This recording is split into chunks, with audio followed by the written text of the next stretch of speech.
Welcome into the latest edition of Extra Time. Ali and Kay here in the studio. Frank and Alex Kirkland are with us. Alex Kirkland is on Club World Cup duty in another fancy hotel. Yeah. Been complaining about it.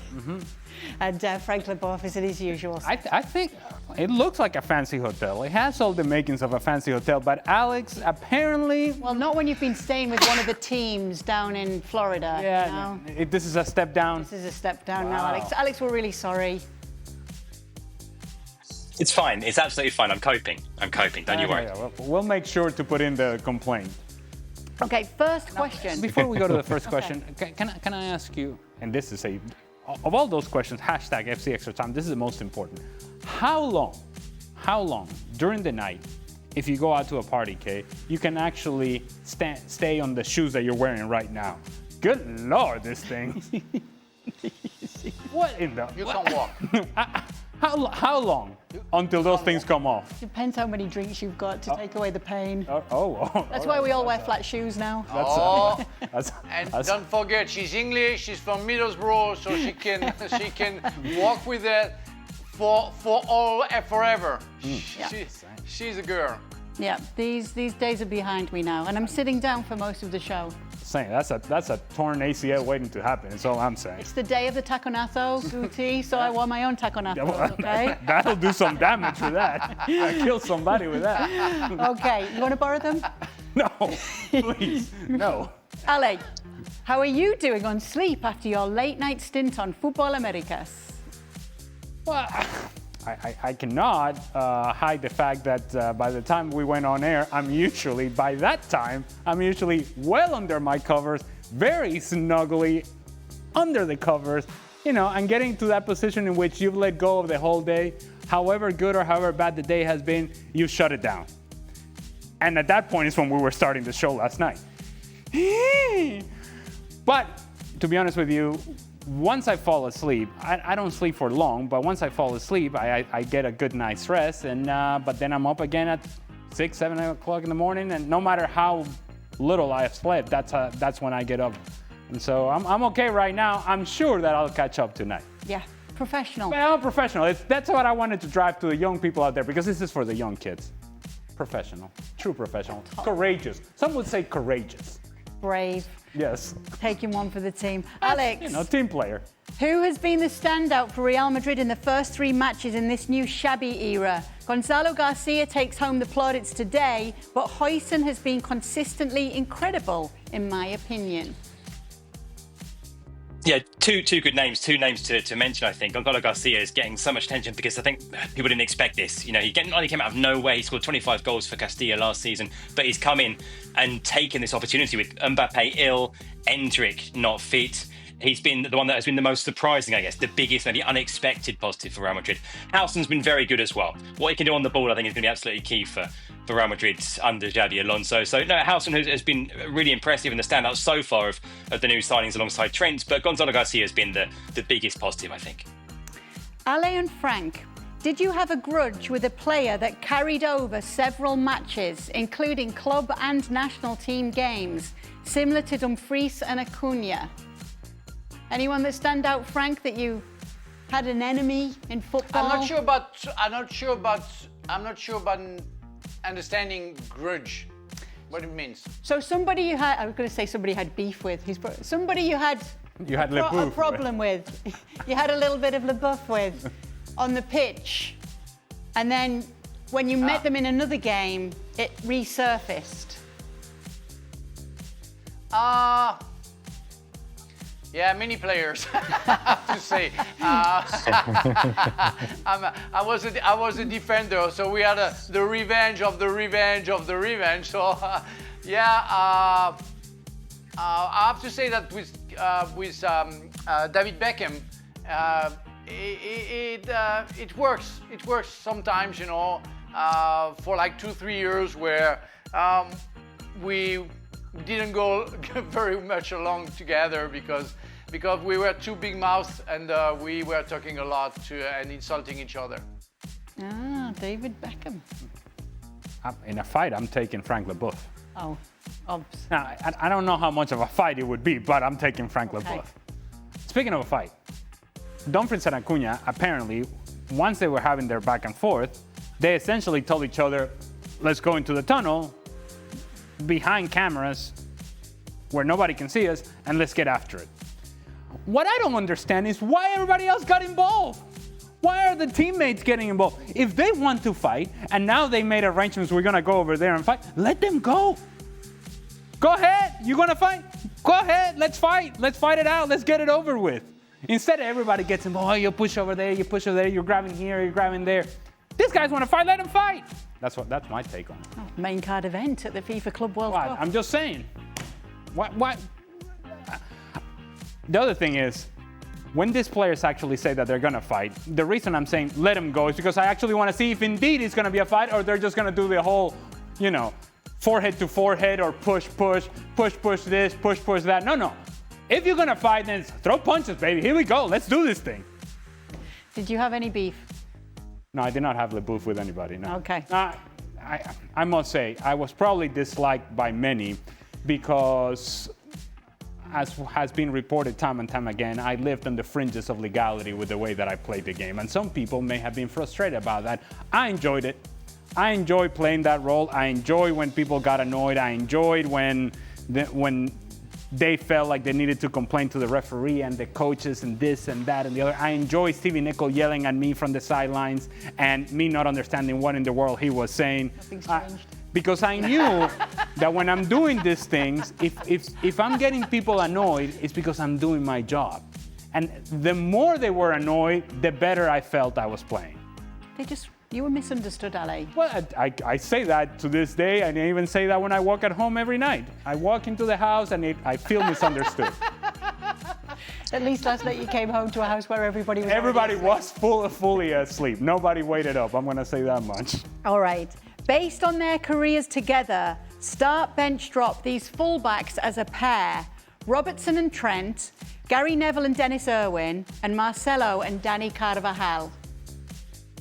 Any thoughts, Alex Kirkland? Go on, Frank. It's tough. It's go on, Frank.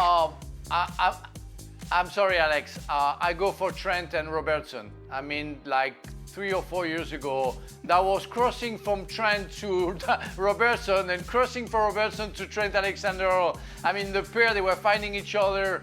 They understood each other so very well. I love watching them playing offensively, of course. Then I have to go for Marcelo and Dani Carvajal because they were both very interesting in different ways. Dani Carvajal was more defensive. Marcelo was more an attacking player. Gary Neville and Dennis Irwin, I've always been very fond of Dennis Irwin, less of Gary Neville, even if I recognize his fighting spirit. I wasn't sure about his abilities. Would you change anything there, Alex? So Dennis Irwin, hugely underrated player, I think. Talk to any Man United fan of that era, they will tell you just how good Dennis Irwin was. But no, for me, it's Marcelo and Carvajal, just fundamental to basically the best Real Madrid teams of the last 15 or 20 years were the way those two fullbacks played. Yeah, I agree with Alex. I'm going to take Marcelo and Dani Carvajal starting, benching Robertson and Trent Alexander-Arnold, and Gary Neville and Dennis Irwin have been dropped. And really, while Trent Alexander-Arnold can be a tremendous passer of the ball, and as a player who lived in the box as I did, I would have loved to have a guy who would swing the ball in the manner in which he does, or who would play balls down the channels the way that he does, and he did for Liverpool. But you cannot ignore how much of a hole he leaves defensively and how much you have to cover as a team because of his frailties defensively. So I'm going to say Marcelo and Dani Carvajal. Yeah, but understanding, hold on, Frank, I know what you're going to say. Understanding that Marcelo is not exactly Andreas Brehme defensively. I get it. I understand that. Thank you. But I think that the balance of Marcelo and Dani Carvajal was better than that of Andy Robertson and Trent Alexander-Arnold. Yeah, also, Frank, you were wanting Dani Carvajal to win the Ballon d'Or not long ago. I know. Oh yeah, but I was just confronting Trent Alexander defensive non-abilities with Marcelo defensive non-abilities too. I wasn't blaming Dani Carvajal for that. So, but I agree with Ali what he said. So No, Ale. fair. That's fair. Which fixture has the juiciest narrative in the Club World Cup? Man City against Inzaghi's Al Hilal with Cancelo, Inter Miami with PSG, Messi's old flame, or Palmeiras against Botafogo, clash of Brazil? Well, I think it's Inter Miami PSG. Because this tournament is here in the United States, you cannot help but draw the parallels with Major League Soccer and the importance of the perception of what it is for an MLS team playing against the best team in the world, club team in PSG, European champions. And you're thinking, okay, what does it mean? And a lot of people, and this is something that we discussed in Futbol Americas last night, a lot of people will draw a lot of conclusions as to what happens in this game. What I would say is that Inter Miami has already done enough in this tournament. All they need to do from here on out against PSG is make it competitive, keep it respectable, because all the good work that they have done up until this point, if PSG gets on a run in this game and humiliates Inter Miami, then all that good work that you have done if you're Inter Miami and all that good work that MLS thinks that Inter Miami has done, all of a sudden comes crumbling down. As for the Brazilian clash, I actually take the position that neither one of these teams want to play each other. You come to this tournament well away from Brazil, and the last thing you want to do is play another Brazilian team. We've already played these guys 3 weeks ago. We don't really need to play them again. And while there is this, you're familiar with the other team, and I suppose that may give you an advantage or may give them an advantage, whatever the case may be. I think if you ask both Botafogo and Palmeiras, who would you rather play, they would say anybody else other than each other. Juiciest narrative for you, Alex? Yeah, I think in terms of Palmeiras and Botafogo, our Brazilian viewers can correct me if I'm wrong, but I don't think traditionally that's one of the big rivalries in Brazilian football. There isn't a lot of beef between those two clubs, even if they have been competing for titles in the last year or two. No, I think the Messi PSG thing is fascinating. It's the best team in the world right now against the best player of all time. So I think it's got to be that one. Well, Frank? It's the best team in the world. If the best team in the world wants to play like the best team in the world, that's the big question mark for me. If Paris Saint-Germain plays like they played the final against Inter Milan, I'm very scared I'm very scared for Inter Miami. That's for sure. That's going to be a disaster. Okay. Frank, what are your thoughts on Lyon being relegated to Ligue 2? And do you think they will win an appeal? That's very hard, you know. If the decision has been made, it's because they have evidence that they deserve to get that punishment. I'm not too aware of everything what happened, but I really know that everything that has been that kind of decision has been made, it has been proven and not made randomly. So I think there is no many case of chances for Lyon to win an appeal. I don't believe that. Can you repeat what league that they were relegated to? Yeah. Oh, all right. Yeah. Nice. Ale, what is the best right. MLS pitch that you've played in? The Cotton Bowl. Old school. This is old school MLS. The Cotton Bowl, where actually is a stadium that hosted games for the 1994 World Cup. And the surface was fantastic. They no longer play there. They have their own stadium. And then, surprisingly enough, RFK Stadium, also a stadium that hosted games in the 1994 World Cup, and a stadium that since then has fallen into disrepair and disrepute. In all honesty, whatever was going on outside of the field in terms of the state of the stadium, it was not noticeable on the field. On the field, the surface was great. And as a player, that's really all you care about. So I would say the Cotton Bowl and RFK Stadium. Okay. For Alex, apart from football, what has been the most eye-opening experience that you've had here in the US? That's a good question. I mean, look, I've been eating very, very well. I've been getting lots of recommendations from people about where to eat, what to eat in each city that I've been at, and I've eaten tremendously well. I do need to get back to the gym when I get home, I think, because it's had an impact on my waistline. That's been quite eye-opening. But yeah, some tremendous experiences food-wise. Pat's or Geno's, Alex? I know you've been in Philly for a while now. I've had a couple of cheesesteaks. I've had 2 cheesesteaks so far here in Philly, but neither of them were Pat's or Geno's. I've been told they are the classics, but I got taken to a couple of good spots. One in Reading Terminal Market, which was tremendous. Uncle Gus's, I think it was called. Okay. Portion sizes. That's what you've got to do, Alex. You've got to learn how to not eat it all. Because the portion sizes are massive here. the portions are big. Yeah, it's an issue compared to Spain for sure. Frankie? Alex, you're English. Alex is English, right? Yes, Yeah. correct. So an English guy telling us that the American food is exquisite. Okay, that's something I'm not gonna take. You know. Hang on. He lives in Madrid, and if I'm not, you're married to a Venezuelan, right, Alex? Yeah, indeed. Yeah, absolutely. He's Best very- decision you've ever made.